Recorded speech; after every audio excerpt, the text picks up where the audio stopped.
course, the state of Maryland.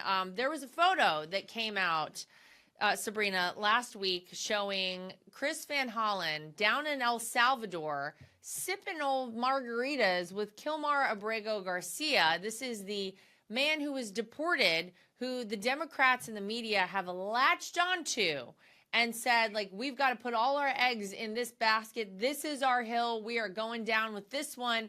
They're all rallying around this guy. Now, this guy was supposedly a wife abuser.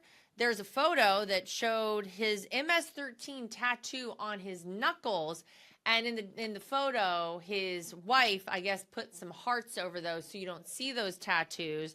But, you know, this isn't a good guy. This is also someone who's in our country illegally. And President Trump and this administration deported him. Here's my thing, Sabrina. Typically, whenever you look back at where people stood and the things that they were willing to put out there for people to see, if you would have gone back 10 years ago, a photo like this, Chris Van Hollen would have paid somebody to bury it. Instead, he's got a whole team pushing this out there like this is something to be proud of. It's actually shocking that they're still going back in with all of this nonsense on the left. Oh, it's completely insulting, and it's so bizarre to see Democrats die on this hill, especially after a recent Fox News poll showed that about 63% of Americans support deportations of illegal criminals, let alone many illegal immigrants. But yeah, for the media and the Democrats to be framing this as this is some sort of innocent Maryland man who's a father who was deported wrongfully when he should not have been in our country to begin with, let alone the fact that it appears that he has MS-13 ties, which is a very dangerous gang from El Salvador. And the fact that the senator from Maryland is involved in all of this is even more bizarre, considering not one, but two of his citizens the last couple of years were murdered by illegal immigrants, including Rachel Morin, who was a 37-year-old mother of 5, who was also brutally raped and murdered by an El Salvadorian gang member. So the fact that he barely paid her family any sort of respect or attention, but is going to travel to a different country to sit down and have margaritas with this criminal, because ultimately he's a criminal, he wasn't in our country legally, is completely insulting, especially on taxpayer dollars. I actually think that he did not call or reach out to the Morin family at all, Chrissy. I think I remember hearing Rachel Morin's mother last week talk about this and say he didn't bother to contact us to, you know, pay his respects and say how sorry he was and how he, as our senator, will go out of his way to protect us and, you know, the rest of the people in our state. Didn't get any of that. I don't think he even tried. And yet the media is trying to paint this man as a Maryland father, Chrissy. It's so crazy that we've reached this point.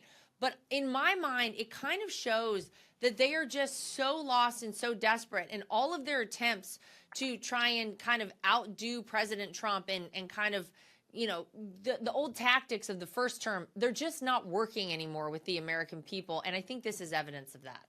Well, I don't know why this is the hill that they've chosen to die on, right? Like the fighting oligarchy tour, for as silly and ironic as it is, given that Bernie Sanders is like flying on private jets and whatnot, it's actually far more effective than going after and being an advocate for an illegal immigrant. And, you know, Chris Van Hollen came out this morning and said,